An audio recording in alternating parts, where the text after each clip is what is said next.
सौ मित्रों जुगे एस्ट्रो चैनल में स्वागत है। आपना दिवस शुभ रहे, आपना दिवस मंगलमय रहे। भगवान सोमनाथ दादा ने प्रार्थना અને ખાસ શ્રાવણ મહિનાની બધાને ખૂબ હાર્દિક શુભકામના। આપનો આખો મહિનો ખૂબ સુંદર જાય, ભગવાન શિવની ખૂબ કૃપા થાય એ ભગવાન સોમનાથ દાદાને પ્રાર્થના। આજ રોજ આપણે જોશું તારીખ 21/7/2020 ને મંગળવાર, શ્રાવણ સુદ એકમ। આજનો દિવસ ખૂબ સુંદર છે। આજે ગૌરી વ્રતનું પૂજાનું પણ બહુ મહત્વ હોય છે। દરેક આખા શ્રાવણ મહિનામાં દરેક મંગળવારે ગૌરી પૂજાનું ખૂબ મહત્વ હોય છે। ગૌરી પૂજા એટલે મા પાર્વતીની પૂજા કરવાનું ખૂબ મહત્વ હોય છે। આજે જો કોઈ મારા મિત્રનો વર્ષગાંઠ હોય, મેરેજ એનિવર્સરી હોય, એ બધાને મારી ખૂબ શુભકામના।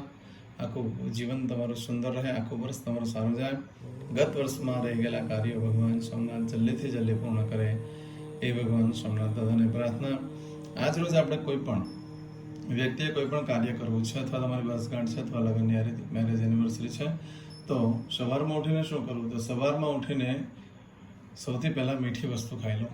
સ્નાન કરી મીઠી વસ્તુ ખાધા પછી દેવસ્થાનમાં જાઓ, ત્યાં આગળ બેસી મંગળવાર હોવાને કારણે ગણપતિના પાઠ કરો, હનુમાનજીની ઉપાસના આરાધના કરો, હનુમાન ચાલીસાના પાઠ કરો। ત્યાર પછી વડીલોને વંદન કરો, સૂર્યનારાયણ ભગવાનને પાણી ચડાવી રીમ સૂર્યાનમઃ 12 વખત બોલી ઘરેથી નીકળતી વખતે કોઈ પણ કાર્ય કરવા માટે નીકળો ત્યારે ગૌતમી ગૌતમી બોલીને નીકળવું, 11 વખત બોલીને નીકળવું જોઈએ। આજે તમે કોઈ પણ કામ કરવા માંગો છો તો આજનો આખો દિવસમાં સમય કયો સારો છે? તો મંગળવારે સવારે 9 થી 1:30 બપોર સુધી, અને બપોરે 3 થી સાંજે 4:30 સુધીનો સમય સારો ગણાય। રાત્રિના સમયે જો કોઈ કાર્ય કરવું હોય તો રાત્રિનો સમય છે સાંજે 7:30 થી 9, અને રાત્રે 10:30 થી મળસ્કે 3 વાગ્યા સુધીનો સમય સારો ગણાશે। આ સમયગાળા દરમિયાન તમે કોઈ પણ કાર્ય કરો છો તો એ કાર્યમાં તમને સફળતા મળે। આજે જે બાળકનો જન્મ થયો હોય એની રાશિ આવશે કર્ક। કર્ક રાશિની અંદર અક્ષર આવે છે ડ અને હ। કર્ક રાશિના સ્વામી છે ચંદ્ર।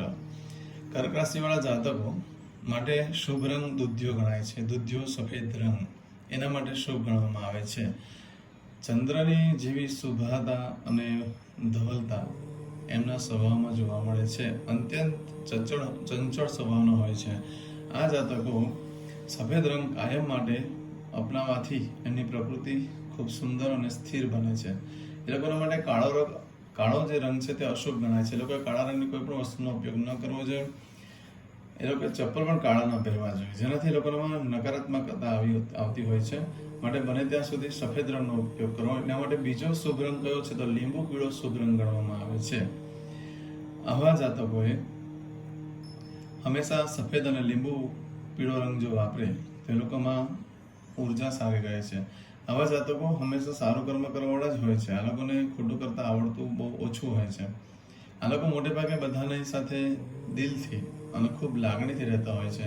એટલે એ લોકો સાથે જરા તરા પણ કોઈ જો કોઈ ખોટું કરે અથવા એને જો મનને દુઃખ થાય કોઈ કર્મ કરે તો એ લોકોને ખૂબ દુઃખ લાગતું હોય છે। આ લોકોને કર્ક રાશિવાળા ઘણી વખત એવા સ્વભાવનો હોય છે કે વારે ઘડીએ ખોટું લાગી જાય છે, કારણ કે એ લોકોની અપેક્ષા હંમેશા એવી હોય કે એ લોકો જેવા રહેતા હોય બીજા સાથે, સામેવાળા વ્યક્તિ પાસે પણ એવી અપેક્ષા રાખતા હોય છે।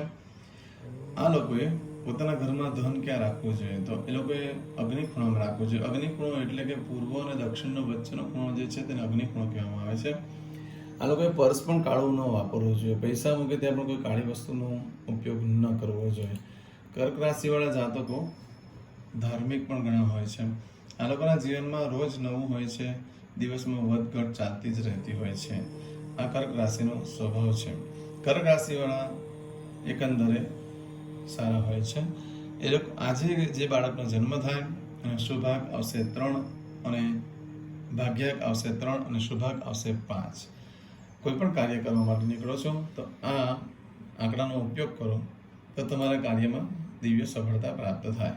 આજે એકંદરે આખો દિવસ જોવા જઈએ તો કયો છે? તો આજે તો સૌથી પહેલાં મેં ગાંઠિયા સિદ્ધ કરવા માટે કહેલું હતું, લક્ષ્મી પ્રાપ્તિનો દિવસ ગણાય। તેમજ આરોગ્ય માટે પણ નક્ષત્ર પુષ્ય હોવાના કારણે સારું ગણાય। તો આજના દિવસ બધી રીતે જો જોવા જઈએ તો આજે જો તમે કોઈ પણ વસ્તુની ખરીદી કરો છો તો એમાં વધારો થાય છે। ધારો કે સોનું ખરીદો તો વધારે થાય, ચાંદીનો વધારો થાય, પણ જરૂર નથી કે ભવિષ્યમાં તમને એ સુખ જ આપે. એટલે ખરીદી કરવામાં વાંધો નથી, પણ એનાથી સુખ પ્રાપ્ત થયું કહી શકાય એમ નથી. આજે જો તમે નવા વસ્ત્ર પહેરો છો તો તમને કોઈ પણ જગ્યાએ નોકરીમાં જવાનું થાય, ઇન્ટરવ્યૂ આપવા જવાનું થાય, સારો એવો ધન લાભ પણ થઈ શકે. જો તમે વ્યાજમાં પૈસા રોકતા હોય તો વ્યાજની રકમમાં પણ વધારો થઈ શકે, તેમાં ઘણું શુભ ફળ પ્રાપ્ત કરાવે. માટે જે લોકો નોકરી ધંધા માટેની તપાસ કરી રહ્યા હોય, એ લોકોના પ્રયત્ન સફળ ન થતા હોય, તે લોકોએ આ દિવસે નવા વસ્ત્ર ધારણ કરવા જોઈએ. તે લોકોને દિવ્ય સફળતા પ્રાપ્ત થાય. આપનો દિવસ શુભ રહે. સોમનાથ દાદાની પરમ કૃપા રહે. સોમનાથ દાદા આપની બધી ઈચ્છા પૂર્ણ કરે. શ્રાવણ મહિનાનો પહેલો દિવસ આપને ખૂબ શુભ અને મંગલમય રહે. જય સોમનાથ. ફરી પાછા બીજા વિડીયોમાં મળશું.